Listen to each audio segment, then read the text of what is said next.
کرمانی صاحب، آپ کی پارٹی کا دایاں بازو 2018 کے انتخابات میں یاد ہے مشاہد صاحب سے ملا پنجاب میں آپ کی پارٹی کے آفس کے اندر جب ہم کوریج کر رہے تھے تو وہاں پہ جو الیکشن میں ممکنہ ریگنگ تھی اس کو روکنے کے سیل کو ہیڈ کر رہے تھے. اتنا قریبی آدمی سینیٹر وہ کہہ رہے لولی لنگڑی حکومت ہے، روزانہ گالیاں اور جوتیاں پڑتی ہیں. یہ کوئی غصہ اپنا نکال رہے ہیں یا حقیقت بیان کر رہے ہیں؟ شکریہ طلعت صاحب. گزارش یہ ہے کہ میں اس وقت سینٹ سے اٹھ آیا تھا جب انہوں نے یہ سپیچ کی، میری ایبسنس میں ہوئی، ورنہ میں وہاں ضرور ان کی خدمت میں یہ ضرور عرض کرتا کہ اگر ان کو یہ لولی لنگڑی حکومت لگ رہی ہے تو اس کا بیسٹ حل یہ ہے کہ وہ پھر، چونکہ یہ اتحادی حکومت ہے اور وہ مسلم لیگ نون کے ٹکٹ پر سینیٹر منتخب ہوئے ہیں، تو اس کا بیسٹ حل یہ تھا کہ وہ پہلے یہ چھوڑ کر پھر یہ بات کریں. اگر ان کو کوئی اعتراض ہے تو ان کو پارٹی کے اندر کرنا چاہیے. ان کی بات پر اتنا بات پر اعتراض ہے یا اس پر اعتراض ہے کہ کون کہہ رہا ہے؟ نہیں، میں ادھر بھی آ رہا ہوں کہ یہ ان کو پارٹی کے اندر کوئی ایسی بات تھی، اگر ان کا کوئی پرسنل ہے، اگر آپ نے کہا نا جیسے کہ کوئی کیا وجہ ہے، کوئی پرسنل ریزن لگتا ہے تو انہیں اس کو اس طرح اوپنلی بات کرنی چاہیے. ایک پارٹی کا ڈسپلن ہوتا ہے. ناؤ کمنگ بیک ٹو، میں ذرا عرض کرنا چاہوں گا جو ابھی یہ پشاور کا کل ایک بڑا دل خراش واقعہ ہوا ہے اور دل خون کے آنسو ہو رہا ہے.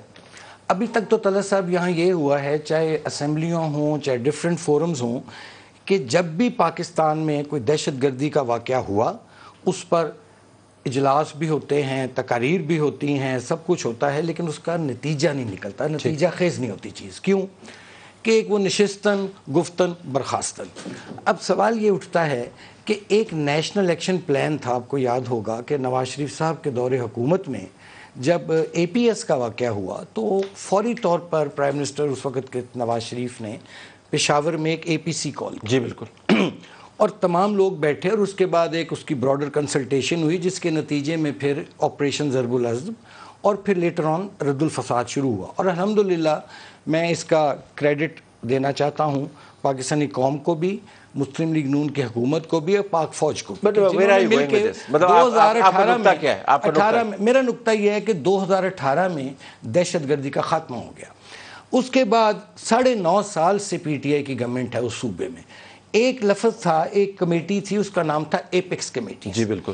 اور وہ 4 صوبوں میں بنی تھی. اب جو ریوائیو کروائی ہیں اب کی نا، میں یہ پوچھنا چاہتا ہوں کہ 9.5 سال کیا اس ایپیکس کمیٹی کا کے پی میں بالخصوص کبھی ایک انٹرونشن کی اجلاس ہوا؟ جی فرمائیے. اچھا، وہ سب انہوں نے بہت نکمے لوگ تھے، اب کیا کریں؟